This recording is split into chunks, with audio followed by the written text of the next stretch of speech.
This is the Toyota Prius. Wait a minute, it's not actually there. Better just confirm my UberX. There we go. Shouldn't take long now. Looking for registration XBK. Here it is. That was quick. So this car, it starts from £24,000.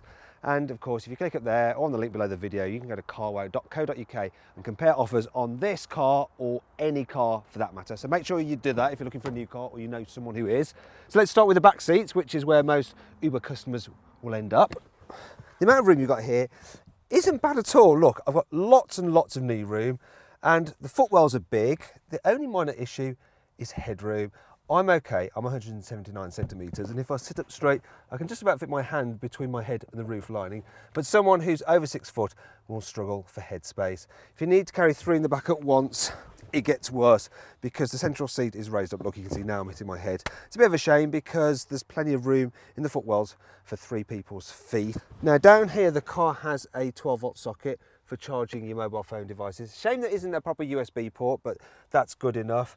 And it's all right back here. You've got an armrest you can fold down with a couple of cup holders, and there's your Isofix anchor points there. They are removable, and you'll probably end up losing those covers if you use a child seat in this car. Now let's move on to the boot. So the capacity is really good. There's plenty of room for luggage. As you'll see, it's a very, very large boot. I like the fact you've got a retractable load cover rather than a normal parcel shelf. It's actually pretty easy to remove, and if I remove this suitcase, which is actually easy to do because there's not much of a load lip to lift stuff over, I can then put this under this false floor. Look, there's a little space for it just in here. I managed to do it one-handed actually, which is quite impressive. In terms of other functionality, there's some tether points here and here. There's no 12-volt socket in the back though, which is a bit annoying if you need to plug something in like a tire compressor or something like that, or a hoover to hoover up the boot. To fold down the rear seats, well, they're split like that. It's quite easy to do from the boot, and because there's little runners for the seat belts, they don't snag when you fold the seat backs down. The only problem for me is the fact you've got this big ridge here. So if you want to push heavy items to the front, they do get caught. Other than that though, this is a big practical load space. Now if you want more information on this car's practicality, click up there to watch my detailed video on it. In it, you'll be able to see just how much stuff we could cram in this car's boot, how easy it is to fit a child seat, and what it's like with 3 adults in the back. Now then, let's finally move on to the front, because of course people buy these cars to drive themselves. They're not just owned by Uber drivers. So get out, Mr. Uber driver, let me demonstrate this car. So here we have the rather quirky interior of the Toyota Prius, and I quite like the design. It's interesting the way you've got the speedo and various information up there, then your central infotainment display here. Now as standard, the car comes with a smaller screen without satellite navigation. This is an upgrade, or you get it with a mid-level trim called the Business Plus. This system I've got here, it's okay to use, so you can navigate it easily enough. The only problem is that it just seems a little bit slow to respond, and the graphics are a little bit dated. They're kind of like from some old mobile phone, really. Now, if you click up there, you can see my full in-depth video review of the infotainment system. As for the rest of the cabin, it's pretty functional, well laid out. The driving seat is comfortable, and it's quite easy to find your ideal driving position. Cubby spaces are okay, so the door bins aren't that large, but you can hold a medium-sized bottle. You've got quite a bit of storage space under here with a useful extra little tray. There's some cup holders here with an adjustable centre part, though I don't know what that's for. There's some more storage here, and I'm not sure about this. Maybe it's for carrying individual Twix bars like that, so you can just tease your passenger with them. Now we've looked round the car, let's see what it's like to drive. Toyota pretty much started the whole hybrid craze with the original Prius back in 1997. So 20 years on, they have totally nailed the technology. Now I've got a 1.8 litre petrol engine combined to an electric motor, and together they produce about 123 horsepower. Now the good thing about the Prius is that it's just brilliant for driving in town. So if you want, you can actually lock it in electric only mode, and you can cruise along silently using the electric motor at speeds of up to 36 miles an hour. Now if you want to go a little bit quickly, you put your foot down and then the petrol engine does kick in, but you hardly notice it at all. It's just seamless. Another thing I like about the Prius, which makes it great for in town, is it's really manoeuvrable. The steering's light, and it's actually easy to do a U-turn if you want to go and pick up a fare.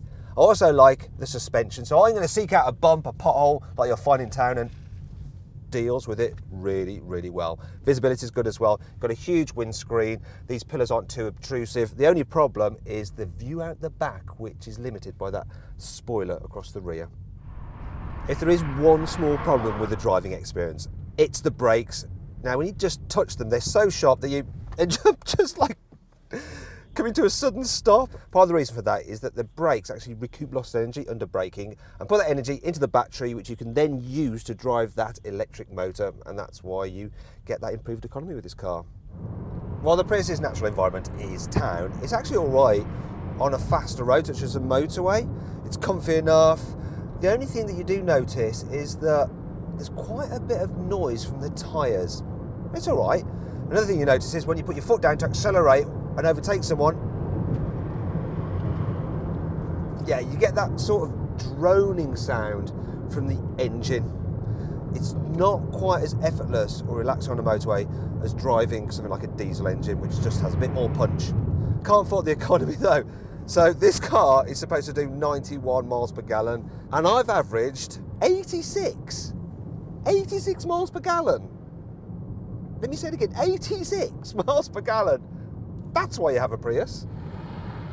Now, you'd probably expect this car to just fall to pieces when you get onto a twisty road, but it's actually all right. In fact, there's a power mode, whoa, which gives you a bit more performance. Not that this car's ever fast, but it's all right through the corners. It does roll about quite a bit because you've got that soft suspension, but it grips well enough and it steers well enough. You know, you don't buy this car for this kind of thing, do you? But it copes. It's all right, actually. Now, if you want more detail on what this car's like to drive, click up there to watch my point of view test drive. Puts you in the driving seat. Now then, it's time for the CarWow 5 annoying things about this car. If Toyota didn't want to put the gear selector here in the usual position, then why didn't they just put it on the steering column where it's easy to reach? Instead, they put it here on the dash, so it's a bit more of a stretch. Why? For some reason, the Toyota Priuses sold in the UK use nickel metal hydride batteries like you get with rechargeable AA batteries such as this. Old technology, whereas in certain countries, the Prius gets lithium-ion batteries, which are like those you find in your mobile phone. Why are we not worthy, Toyota? Huh? The foot-operated parking brake is not only old-fashioned and difficult to use, it also gets in the way of your footrest. Why has Toyota hidden the switch for the heated seat down here? Is that because they don't want you to use them and deplete the battery? As you drive along, you get lots of reflections just flickering away in this shiny bit of trim, and it's really, really distracting. Oops. It's not all negative though. Here's 5 good things about this car. The engine in the Toyota Prius is 40% thermal efficient, which is not bettered by any other production petrol engine. In fact, the engine in a Formula 1 car is only 50% thermal efficient. The only problem with that is that the engine never gets hot enough that you could cook an egg on it. So no fried breakfast then. You'll have to have sushi. The car's Eco Drive Monitor lets you see just how economically you're driving with various settings, which even do things like show you how much money you've saved. With the optional taxi pack, you get rubberised floor mats and an easy clean vinyl covering for the rear seats, which is handy if one of your drunken passengers has a soiling incident. Also, because the rear windows go all the way down, you're less likely to suffer from splashback. These 15-inch wheels may look a little bit piddly, but with them fitted, this car's emissions are low enough that it's exempt from the London congestion charge. The Prius has loads of standard safety kits, such as lane departure warning and active cruise control. Plus, it's scored an impressive 92% for adult occupant protection in the Euro NCAP crash tests. I feel safe. Just a bit mad. Now, if you click up there, you can go to carwow.co.uk for more information and to compare offers on the Toyota Prius. So what's my verdict on this car? Should you avoid it? Should you consider it? Should you shortlist it? Or should you just go right ahead and buy it? Well, I reckon you should shortlist the Toyota Prius. If you can cope with the looks, it's actually a decent to drive car that's reasonably practical and very economical. If you enjoyed this video, please like it and share it and click on our logo to subscribe to our channel. Also click on the video windows for more CarWow videos. Now, did you spot the Easter egg in this video? It was the picture of 4 famous Prius owners on the phone under the car's armrest.